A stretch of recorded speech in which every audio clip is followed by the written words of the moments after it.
Hello everyone and welcome to Guilds Mentor online e-learning channel। ਅੱਜ ਦੇ ਅਸੀਂ session 'ਚ ਕਵਰ ਕਰਨ ਜਾ ਰਹੇ ਹਾਂ part 45 of 1800 MCQs GS series।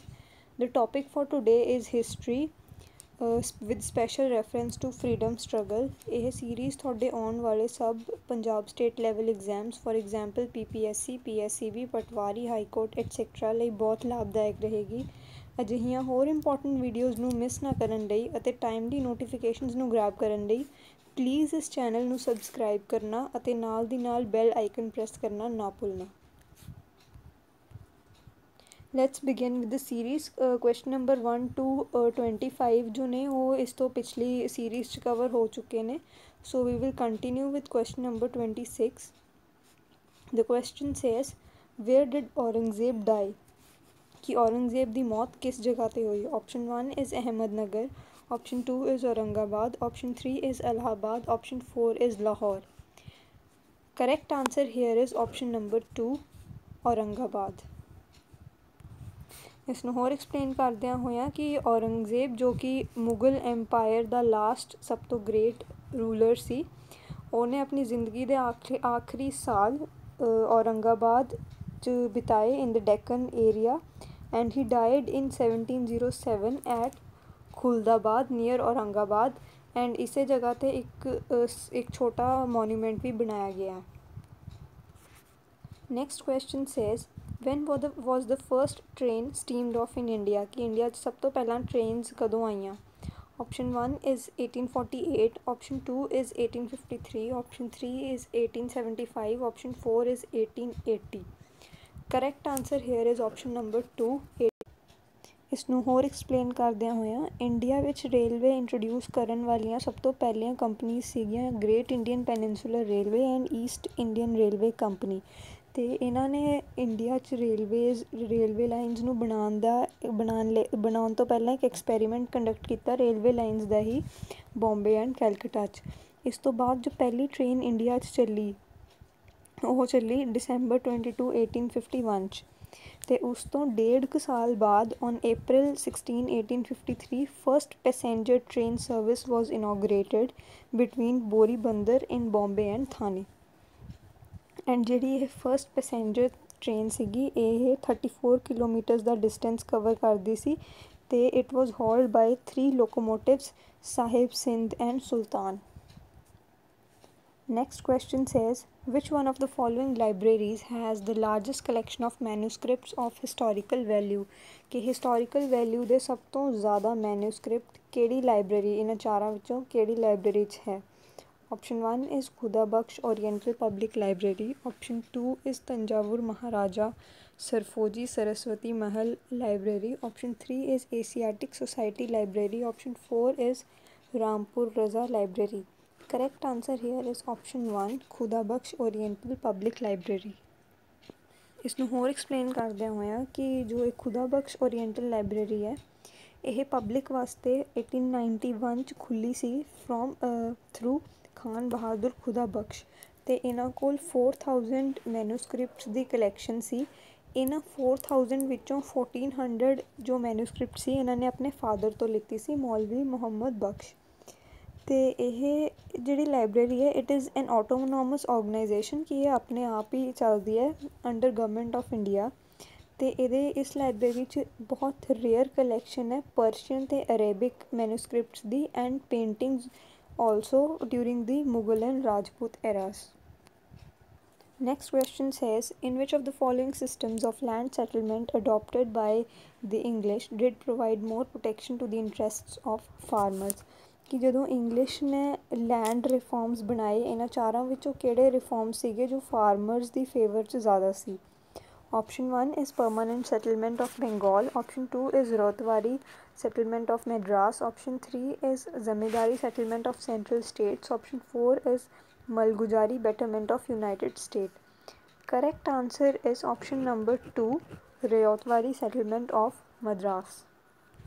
ਇਸਨੂੰ ਹੋਰ ਐਕਸਪਲੇਨ ਕਰਦਿਆਂ ਹੋਇਆਂ ਕਿ ਜਿਹੜਾ ਰਿਆਇਤਵਾਰੀ ਸਿਸਟਮ ਸੀਗਾ ਇਹ ਇੰਡੀਆ ਦੇ ਕੁਛ ਪਾਰਟਸ 'ਚ ਫੰਕਸ਼ਨ ਕਰ ਰਿਹਾ ਸੀ ਅੰਡਰ ਬ੍ਰਿਟਿਸ਼ ਗਵਰਨਮੈਂਟ। ਅਤੇ ਇਸ ਸਿਸਟਮ ਦੇ ਅਕੋਰਡਿੰਗ ਜੋ ਇਟ ਵਾਜ਼ ਲਾਈਕ ਕੋਈ ਮਿਡਲ ਮੈਨ ਨਹੀਂ ਸੀਗਾ ਸਰਕਾਰ ਅਤੇ ਫਾਰਮਰ ਦੇ ਵਿੱਚ। ਇੱਕ ਕਲਟੀਵੇਟਰ ਨੇ ਜੋ ਵੀ ਟੈਕਸ ਪੇ ਕਰਨਾ ਸੀ ਉਹ ਸਿੱਧਾ ਸਰਕਾਰ ਨੂੰ ਪੇ ਕਰਨਾ ਸੀ, ਅਤੇ ਇਸ ਲਈ ਇਸ ਸਿਸਟਮ ਦੇ ਅੰਡਰ ਉਸਨੂੰ 30 ਈਅਰਸ ਦਾ ਟਾਈਮ ਪੀਰੀਅਡ ਮਿਲਦਾ ਸੀ। And it was not on permanent basis like the permanent settlement ਅਲੱਗ ਸੀ ਅਤੇ ryotwari system was different. Next question says, which of the following pairs contributed significantly to integrate the princely states into Indian Union? कि इन्हां चारां विचों केड़ा pair of कह लो freedom fighters या political leaders है जिसने encourage किया कि जिहड़ी princely states ने they should merge into Indian Union? Option 1 is Sardar Patel and Jawaharlal Nehru. Option 2 is Sardar Patel and VP Menon. Option 3 is Sardar Patel and Mahatma Gandhi. Option 4 is Sardar Patel and KM Munshi. Correct answer here is option number 2, Sardar Patel and VP Menon. ਇਸ ਨੂੰ ਹੋਰ explain ਕਰਦਿਆਂ ਹੋਇਆਂ ਜਦੋਂ Britishers ਨੇ India ਛੱਡਿਆ ਤਾਂ India was not as united as it is today, but it was divided into 2 parts. ਇੱਕ ਸੀਗਾ ਮੇਨ ਇੰਡੀਅਨ ਟੈਰੀਟਰੀ ਅਤੇ ਦੂਸਰੀ ਸੀਗੀਆਂ ਪ੍ਰਿੰਸਲੀ ਸਟੇਟਸ।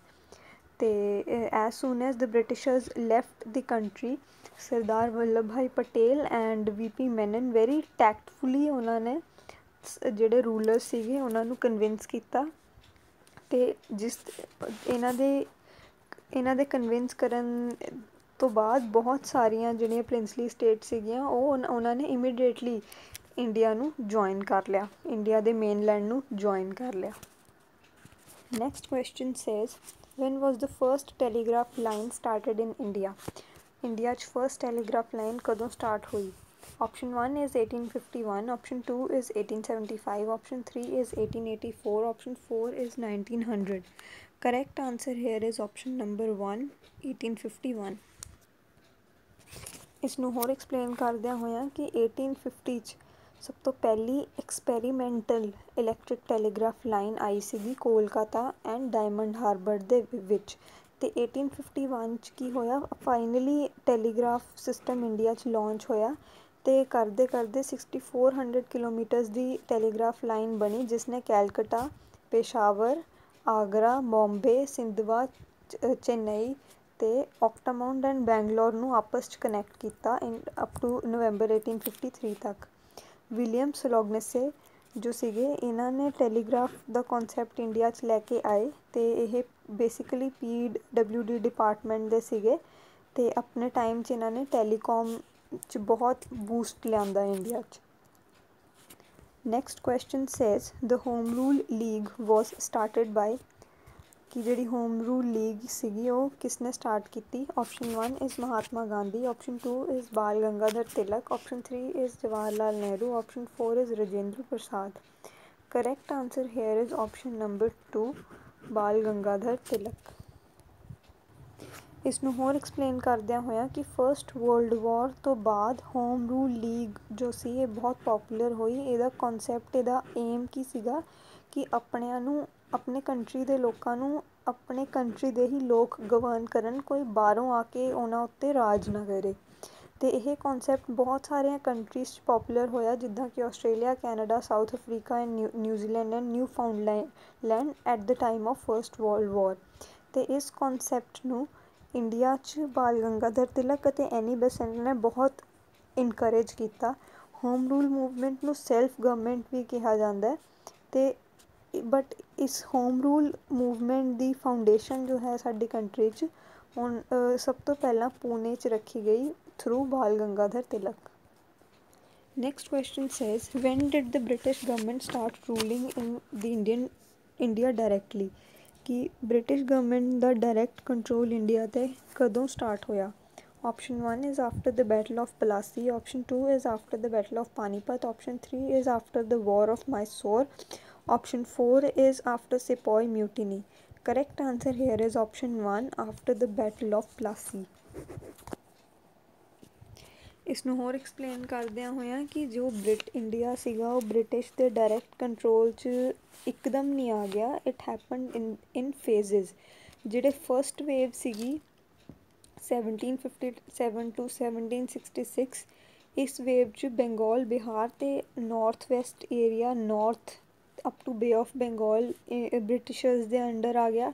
ਸੈਕਿੰਡ ਫੇਜ਼ ਹੋਇਆ 1790 ਅਤੇ 1818 ਦੇ ਵਿੱਚ, ਜਿਸ ਦੇ through upper Ganga basin, western Deccan ਅਤੇ Carnatic area it fell into Britishers.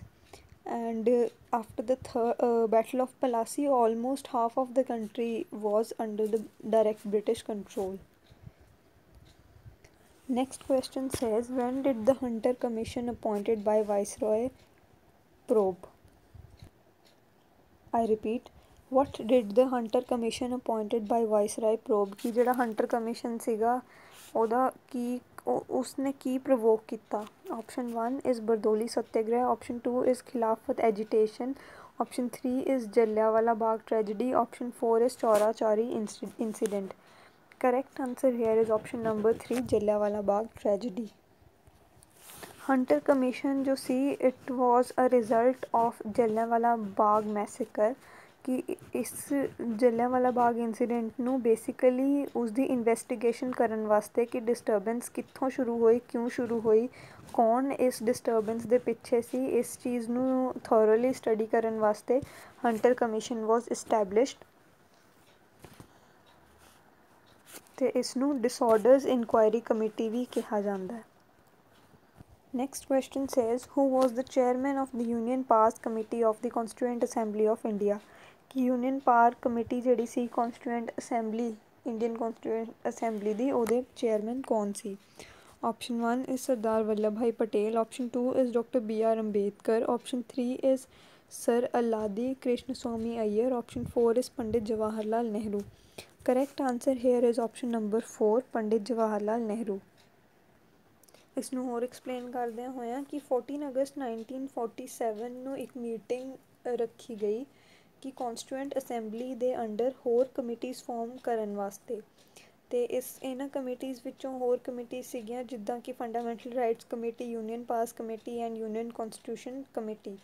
Union powers committee and constitution committee ਜੋ ਸੀਗੇ, ਇਹਨਾਂ ਦੇ ਚੇਅਰਮੈਨਸ਼ਿਪ ਦਾ ਜੋ ਕੰਮ ਉਹ ਜਵਾਹਰ ਲਾਲ ਨਹਿਰੂ ਦੇ ਹਿੱਸੇ ਆਇਆ। Next question says, from where did Acharya Vinoba Bhave start his individual satyagraha in 1940? कि individual satyagraha कित्थों start किया गया 1940 through Vinoba Bhave?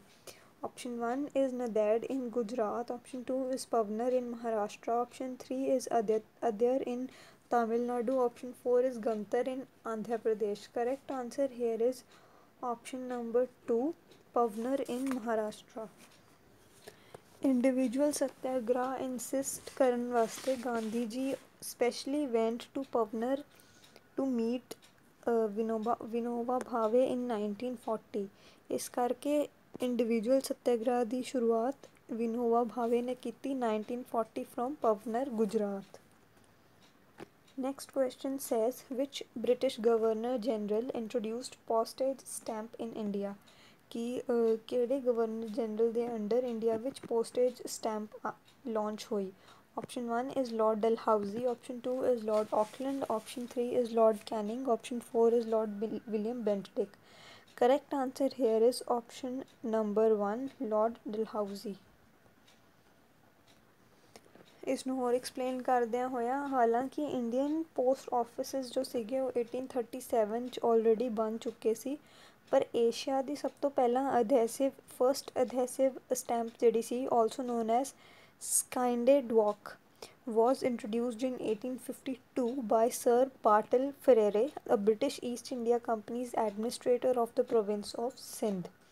ਅਤੇ ਜਿਹੜੀਆਂ ਇਹ ਫਸਟ ਸਟੈਂਪ ਸੀਗੀਆਂ ਇਹ ਪੂਰੇ ਇੰਡੀਆ 'ਚ ਵੈਲਿਡ ਸੀਗੀਆਂ ਅਤੇ ਇਹ ਅਕਤੂਬਰ 1854 'ਚ ਸੇਲ ਵਾਸਤੇ ਆਈਆਂ, ਅਤੇ ਇਹ 4 ਤਰ੍ਹਾਂ ਦੀ ਸਟੈਂਪ ਸੀਗੀਆਂ, ਹਾਫ ਆਨਾ, 1 ਆਨਾ, 2 ਆਨਾਜ਼ and 4 ਆਨਾਜ਼।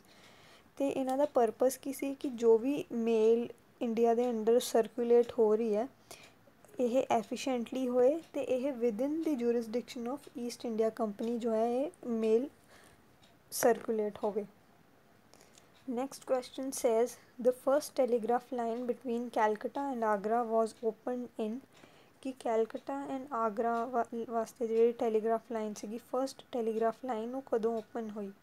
Option 1 is 1852, option 2 is 1853, option 3 is 1854, option 4 is 1855.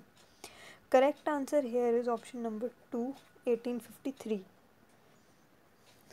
The explanation is a repeated one कि ਜਿਹੜੀ first experimental telegraph line ਸੀ ਉਹ 1850 ਚ आई, फिर 1851 ਚ जो है ਉਹ मतलब formally जो telegraph इंडिया ਚ launch ਹੋਇਆ ਤੇ ਇਹ 6400 ਕਿਲੋਮੀਟਰ ਦੀ ਟੈਲੀਗ੍ਰਾਫ ਲਾਈਨ ਸੀਗੀ ਜੋ ਕੋਲਕਾਤਾ ਤੋਂ ਲੈ ਕੇ ਆਗਰਾ, ਕੋਲਕਾਤਾ ਤੋਂ ਲੈ ਕੇ ਪੇਸ਼ਾਵਰ ਵਾਇਆ ਆਗਰਾ, ਦੈਨ ਮੁੰਬਈ ਤੋਂ ਲੈ ਕੇ Sindhwa Ghats and Chennai in the south as well as Bangalore. ਅਤੇ ਇਹ 1853 ਤੱਕ ਪੂਰੀ ਡਿਵੈਲਪ ਹੋ ਗਈ ਸੀ ਅਤੇ ਇਸ ਦੇ ਕ੍ਰੈਡਿਟ ਜੋ ਹੈ ਵਿਲੀਅਮ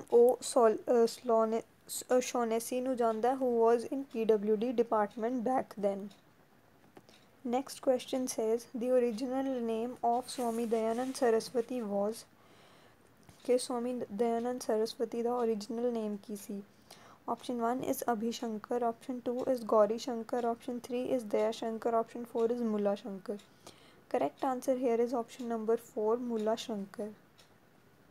ਇਸ ਨੂੰ ਹੋਰ ਐਕਸਪਲੇਨ ਕਰਦਿਆਂ ਹੋਇਆਂ ਕਿ ਦਇਆਨੰਦ ਸਰਸਵਤੀ ਜੋ ਸੀਗੇ ਹੀ ਵਾਜ਼ ਬੋਰਨ ਅੰਡਰ ਮੂਲ ਨਕਸ਼ਤਰ, ਇਸ ਕਰਕੇ ਇਹਨਾਂ ਦਾ ਨਾਂ ਸੀਗਾ ਮੂਲ ਸ਼ੰਕਰ। ਅਤੇ ਇਹ ਜੋ ਸੀਗੇ he was the founder of ਆਰਿਆ ਸਮਾਜ ਅਤੇ ਇਹ he was the first one to give the call for Swaraj, that is the India for Indians. Next question says the Swadeshi movement was launched कि Swadeshi movement ਦੇ launch ਹੋਣ ਪਿੱਛੇ purpose Ki C? Option 1 is as a protest against division of Bengal, option 2 is with a view to improve economic condition of people by encouraging consumption of Indian goods, option 3 is as a protest against the massacre of Indian people at Jallianwala Bagh, option 4 is due to the failure of British government to introduce responsible government in India. Correct answer here is option number 1 as a protest against division of Bengal. ਇਸ ਨੂੰ ਹੋਰ explain ਕਰਦਿਆਂ ਹੋਇਆਂ ਕਿ ਜੋ ਸਵਦੇਸ਼ੀ movement ਸੀਗੀ ਇਹ ਇਮੀਡੀਏਟ ਇਫੈਕਟ ਸੀਗਾ ਪਾਰਟੀਸ਼ਨ ਆਫ ਬੰਗਾਲ ਜਦੋਂ ਹੋਇਆ under viceroy of India Lord Curzon in 1905 and ਇਹ ਮੂਵਮੈਂਟ 1908 ਤੱਕ ਚੱਲੀ। It was a nationalist movement ਅਤੇ ਇਸ ਦੇ ਥਰੂ ਅਸੀਂ ਪ੍ਰੂਵ ਕਰਨਾ ਚਾਹ ਰਹੇ ਸੀ ਕਿ ਇੰਡੀਆ ਇਜ਼ ਸੈਲਫ ਸਫੀਸ਼ੀਐਂਟ ਅਤੇ ਸਾਨੂੰ ਮਟੀਰੀਅਲ ਲਈ ਅਤੇ ਕੱਪੜੇ ਲਈ ਅਤੇ ਹੋਰ ਇੰਪੋਰਟ ਐਕਸਪੋਰਟ ਲਈ ਬ੍ਰਿਟਿਸ਼ਰਸ 'ਤੇ ਪਿਓਰਲੀ ਡਿਪੈਂਡੈਂਟ ਰਹਿਣ ਦੀ ਕੋਈ ਬਹੁਤ ਜ਼ਿਆਦਾ ਜ਼ਰੂਰਤ ਨਹੀਂ ਸੀ। Next question says the 19th century reawakening in India was confined to the कि ਜਿਹੜੀ 19th century 'ਚ ਇੱਕ ਰੀਅਵੇਕਨਿੰਗ ਹੋਈ ਇੰਡੀਆ 'ਚ ਉਹ ਉਸਦਾ ਸਭ ਤੋਂ ਜ਼ਿਆਦਾ ਪ੍ਰਭਾਵ ਕਿਸ 'ਤੇ ਪਿਆ? Option 1 is priestly class, option 2 is upper middle class, option 3 is rich peasantry, option 4 is urban landlords. Correct answer here is option number 2, upper middle class. ਇਸ ਨੂੰ ਹੋਰ ਐਕਸਪਲੇਨ ਕਰਦਿਆਂ ਹੋਇਆਂ ਕਿ ਜੋ ਇੰਡੀਆ ਦੀ ਅਵੇਕਨਿੰਗ ਹੋਈ ਇਹ ਅਵੇਕਨਿੰਗ ਦਾ ਰੀਜ਼ਨ ਕੀ ਸੀ ਕਿ ਇੰਡੀਅਨਸ ਜੋ ਸੀਗੇ ਹੁਣ ਐਜੂਕੇਟਿਡ ਹੋਣੇ ਸ਼ੁਰੂ ਹੋ ਗਏ ਸੀ ਅਤੇ ਇਸ ਦਾ ਸਭ ਤੋਂ ਜ਼ਿਆਦਾ ਇਫੈਕਟ ਪਿਆ ਅਪਰ ਮਿਡਲ ਕਲਾਸ 'ਤੇ, middle class and upper middle class. ਅਤੇ ਇਹਨਾਂ ਨੇ ਰਲ ਕੇ ਕੀ ਕੀਤਾ ਇੰਡੀਆ ਦੀ ਫਰੀਡਮ ਵਾਸਤੇ ਇਹਨਾਂ ਨੇ ਮਤਲਬ ਇੰਡੀਆ ਦੀ ਫਰੀਡਮ ਦਾ ਆਈਡੀਆ ਓਰੀਜਨੇਟ ਕੀਤਾ। ਇੰਡੀਆ 'ਚ ਪੋਲੀਟੀਕਲ ਅਵੇਕਨਿੰਗ ਆਈ ਅਤੇ ਸੋਸ਼ੋ ਰਿਲੀਜੀਅਸ ਰਿਫੋਰਮ ਮੂਵਮੈਂਟਸ ਵੀ ਆਏ ਡਿਊਰਿੰਗ ਦੀ 19th century itself। ਪਰ ਜੋ ਐਡਮਿਨਿਸਟ੍ਰੇਸ਼ਨ ਸੀਗੀ ਉਸ 'ਚ ਅਜੇ ਵੀ ਇੰਡੀਅਨਸ ਬਹੁਤ ਘੱਟ ਸੀਗੇ ਬਟ ਸਟਿਲ ਜਿਹੜੇ ਇਹ ਐਜੂਕੇਟਿਡ ਇੰਡੀਅਨ ਸੀ ਇਹਨਾਂ ਨੇ ਨਿਊਜ਼ਪੇਪਰ ਅਤੇ ਪ੍ਰਿੰਟ ਮੀਡੀਆ ਦੇ ਥਰੂ ਬਹੁਤ ਅਵੇਅਰਨੈਸ ਅਤੇ ਅਵੇਕਨਿੰਗ ਇੰਡੀਆ 'ਚ ਲੈ ਕੇ ਆਉਂਦੀ regarding politics and freedom struggle. Next question says who was the first Indian to be elected to British Parliament कि British Parliament 'ਚ first Indian ਜੋ ਸੀ ਉਹ ਕੌਣ elect ਹੋਇਆ? Option 1 is Dadabhai Naoroji, option 2 is Gopal Krishna Gokhale, option 3 is Bipin Chandra Pal, option 4 is Lala Lajpat Rai. Correct answer here is option 1, Dadabhai Naoroji. ਇਸ ਨੂੰ ਹੋਰ explain ਕਰਦਿਆਂ ਹੋਇਆਂ ਕਿ ਦਾਦਾ ਭਾਈ ਨਹਿਰੂ ਜੀ ਜਿਹਨੂੰ ਕਿ ਆਪਾਂ grand old man of India ਵੀ ਕਹਿੰਦੇ ਹਾਂ ਹੀ ਵਾਜ਼ ਅ ਪਾਰਸੀ ਇੰਟਲੈਕਚੁਅਲ ਅਤੇ ਇਹਨਾਂ ਦੀ ਬੁੱਕ ਜਿਹੜੀ ਸੀਗੀ poverty and un British rule इस बुक ने बहुत ਅਟੈਂਸ਼ਨ ਮਤਲਬ ਇਸ ਬੁੱਕ ਦੇ ਥਰੂ ਬਹੁਤ ਇੰਡੀਅਨਸ ਨੂੰ ਪਤਾ ਚੱਲਿਆ ਕਿ ਕਿੱਦਾਂ ਬ੍ਰਿਟਿਸ਼ਰਸ ਨੇ ਇੰਡੀਆ 'ਚੋਂ ਵੈਲਥ ਡਰੇਨ ਕਰ ਲਈ ਹੈ ਅਤੇ this personality was also a member of parliament in United Kingdom House of Commons United Kingdom ਦੇ ਇਹ ਮੈਂਬਰ ਰਹੇ 1892 ਟੂ 1895 'ਚ ਅਤੇ he was also the first Asian to be British member of the parliament ਅਤੇ ਇਹਨਾਂ ਨੂੰ Indian National Congress ਦੇ as founding father ਵੀ ਕਿਹਾ ਜਾਂਦਾ along with A O Hume and Dinshaw ਐਜੂਡੀਵਾਚਾ। Next question says who introduced permanent settlement in Bengal? कि बंगाल च permanent settlement किसने introduce की थी? Option 1 is Lord Cornwallis, option 2 is Lord Dalhousie, option 3 is William Bentinck, option 4 is Lord Curzon. Correct answer here is option 1 Lord Cornwallis.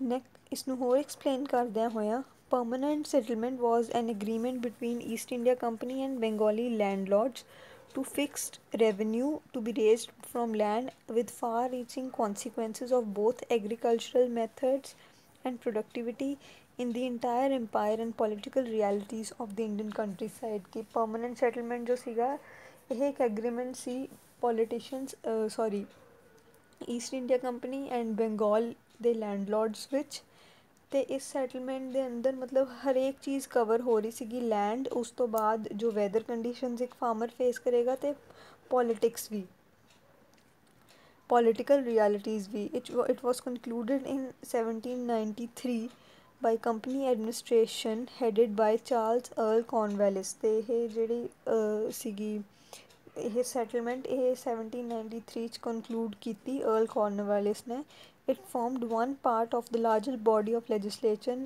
enacted known as the Cornwallis Code ਤੇ permanent settlement ਨੂੰ Cornwallis Code ਵੀ ਕਿਹਾ ਜਾਂਦਾ ਹੈ ਜਦੋਂ ਇਹ as a law ਬਣ ਰਿਹਾ ਸੀ ਤਾਂ ਇਸਨੂੰ Cornwallis Code ਵੀ ਕਿਹਾ ਜਾਂਦਾ ਸੀ। Next question says when was the first passenger train run in India ਕਿ ਇੰਡੀਆ 'ਚ ਸਭ ਤੋਂ ਪਹਿਲੀ ਪੈਸੇਂਜਰ ਟ੍ਰੇਨ ਕਦੋਂ ਚੱਲਣੀ ਸ਼ੁਰੂ ਹੋਈ। Option 1 is January 1848, option 2 is April 1853, option 3 is May 1857, option 4 is April 1852. Correct answer here is option number 2 April 1853.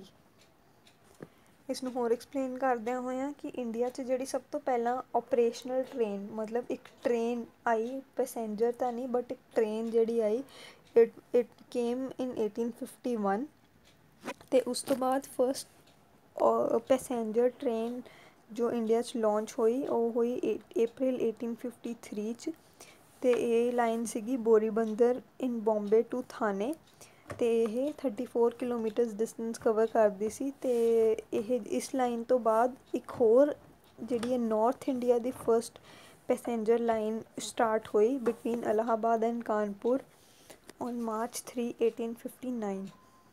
Next question says who designed the national flag of independent India कि independent India ਦਾ national flag किसने design किया। Option 1 is Bankim Chandra Chatterjee, option 2 is Rabindranath Tagore, option 3 is Mahatma Gandhi, option 4 is Pingali Venkaiah. Correct answer here is option number 4 Pingali Venkaiah. ਇਸਨੂੰ ਹੋਰ explain ਕਰਦਿਆਂ ਹੋਇਆਂ ਕਿ Indian National Congress ਦੇ under ਜੋ ਸੀ ਇਹ ਫਲੈਗ ਡਿਜ਼ਾਈਨ ਕੀਤਾ ਸੀ ਜਦੋਂ ਕਿ ਇੱਕ ਨੈਸ਼ਨਲ ਕਾਂਗਰਸ ਦੇ ਕਾਕੀਨਾਡਾ ਸੈਸ਼ਨ 'ਚ ਇਹ ਪ੍ਰਪੋਜ਼ ਕੀਤਾ ਗਿਆ ਅਤੇ ਕਿ ਕੰਟਰੀ ਦਾ ਆਪਣਾ ਫਲੈਗ ਹੋਣਾ ਚਾਹੀਦਾ ਹੈ ਅਤੇ Gandhi ji ਸਜੈਸਟਡ that Pingali Venkaiah must work on it and he worked very efficiently ਤੇ ਪਿੰਗਾਲੀ ਦੇ efforts ਕਰਕੇ today we have a tricolor flag with saffron white and green and Ashok Chakra with 24 spoke wheel.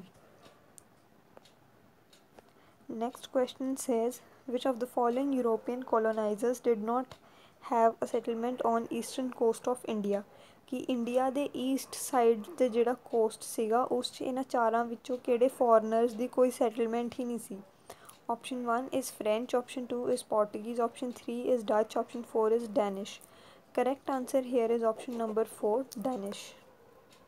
ਇਸ ਨੂੰ ਹੋਰ ਐਕਸਪਲੇਨ ਕਰਦਿਆਂ ਹੋਇਆ ਕਿ ਜਿਹੜਾ ਈਸਟਰਨ ਕੋਸਟ ਹੈ ਇਟ ਐਕਸਟੈਂਡਸ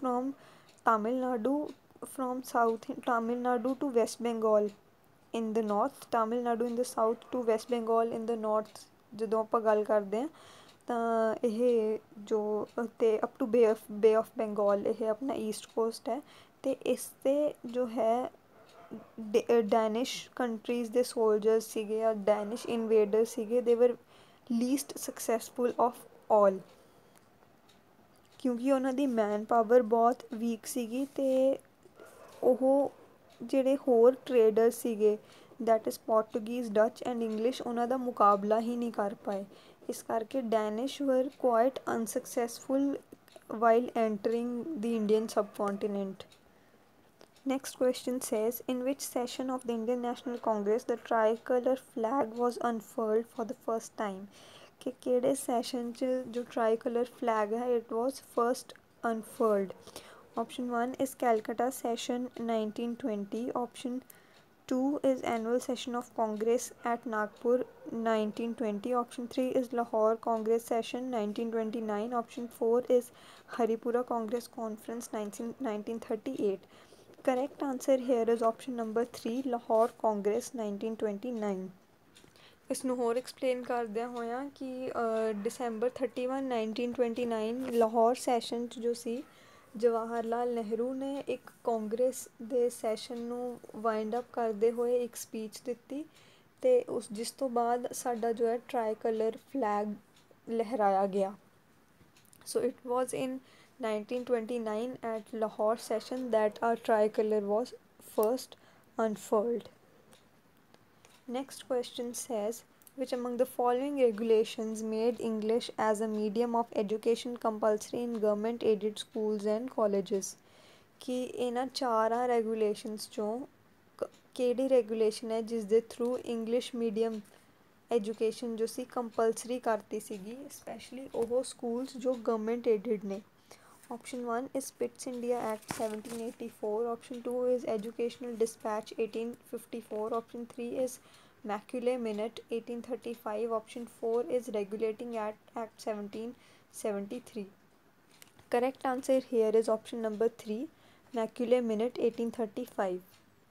ਇਸ ਨੂੰ ਹੋਰ ਐਕਸਪਲੇਨ ਕਰਦਿਆਂ ਹੋਇਆਂ ਕਿ ਮੈਕੂਲੇ ਜੋ ਸੀਗੇ he was secretary to the Board of Control under Lord Grey from 1832 to 1833 ਅਤੇ ਇਹਨਾਂ ਨੇ ਇੱਕ Government of India Act pass ਕੀਤਾ 1833 ਐਂਡ ਇਸ ਦੇ according Macaulay was appointed as the first law member of the government general's council. ਉਸ ਤੋਂ ਬਾਅਦ ਇਸ ਕਰਕੇ ਇਹਨਾਂ ਨੂੰ ਇੰਡੀਆ ਆਉਣਾ ਪਿਆ ਇਨ 1834 ਅਤੇ ਇੰਡੀਆ ਆ ਕੇ he served as Supreme Council of India from 1834 to 1838 ਜਿਸ ਦੌਰਾਨ ਇਹਨਾਂ ਨੇ ਇੰਗਲਿਸ਼ ਇੰਟਰੋਡਿਊਸ ਕੀਤੀ English education in India through his famous minute of February 1835. Next question says, during colonial period British capital was mainly invested in? ਕਿ ਜਦੋਂ British ਆਪਣੀ colonies ਬਣਾ ਰਹੇ ਸੀ ਮਤਲਬ ਕਲੋਨੀਅਲ ਪੀਰੀਅਡ ਜਿਹਨੂੰ ਆਪਾਂ ਕਹਿੰਦੇ ਹਾਂ ਤਾਂ ਉਹਨਾਂ ਦਾ ਮੇਨ ਏਜੰਡਾ ਕੀ ਸੀ ਆਪਣੀ ਕਲੋਨੀਜ਼ ਬਣਾਉਣ ਦਾ। Option 1 is infrastructure. Option 3 is industry. Option 4 is agriculture. Option I repeat, Option 1 is infrastructure. Option 2 is industry. Option 3 is agriculture. Option 4 is services. Correct answer here is option number 3, agriculture. ਇਸ ਨੂੰ ਹੋਰ explain ਕਰਦਿਆਂ ਹੋਇਆਂ ਕਿ Britain ਦਾ ਕੋਲੋਨੀਜ਼ ਬਣਾਉਣ ਪਿੱਛੇ ਇਹੀ purpose ਸੀਗਾ ਕਿ ਜਿੱਥੇ ਜਿੱਥੇ ਵੀ ਜੋ ਐਗਰੀਕਲਚਰ ਪੋਸੀਬਲ ਹੈ ਉਹ ਕਰਵਾ ਕੇ ਦੇ ਟੇਕ ਦੀ ਮਟੀਰੀਅਲ ਇਨਟੂ ਦੇਅਰ ਕੰਟਰੀ ਅਤੇ ਪਿੱਛੋਂ ਜੋ ਕੰਟਰੀ ਉਹਨਾਂ ਨੂੰ ਸਮਾਨ ਦੇ ਰਹੀ ਹੈ ਉਸ 'ਤੇ ਟੈਕਸੇਸ਼ਨ ਲਗਾ ਦੇਣਾ ਅਤੇ ਇਸ ਕਰਕੇ ਜੋ ਸੀ ਉਹਨਾਂ ਦਾ ਬੇਸਿਕ ਐਗਰੀਕਲਚਰ ਜੋ ਸੀ it was a key or या कहते हैं tool of commercialization for Britishers back then. Last question of the session says, M.A. Jinnah in his early political life कि M.A. Jinnah ने अपनी early political life की मतलब की खास किया। Option 1 is supported two nation theory. Option 2 is initiated Hindu Muslim unity. Option 3 is imagine Pakistan as independent state. Option 4 is was a communalist. Correct answer here is option number 2, initiated Hindu Muslim unity। ਇਸਨੂੰ ਹੋਰ explain ਕਰਦਿਆਂ ਹੋਇਆਂ ਕਿ 1960 'ਚ M A ਜਿਨਾਹ ਜੋ ਸੀਗੇ ਇਹਨਾਂ ਦੀ ਹੈਲਪ ਨਾਲ ਲਖਨਊ ਪੈਕਟ ਸਕਸੈਸਫੁਲ ਹੋਇਆ between the Muslim League and Indian National Congress. ਤੇ Jinnah also became a key leader in the All India Home Rule League and proposed a 14-point constitutional reform plan to safeguard the political rights of Muslims should a united British India become independent। कि ਜਦੋਂ independence तो बाद Muslims community ਦੀ safety ਲਈ ਇਹਨਾਂ ਨੇ ਇੱਕ 14 point constitutional reform ਵੀ plan ਕੀਤਾ।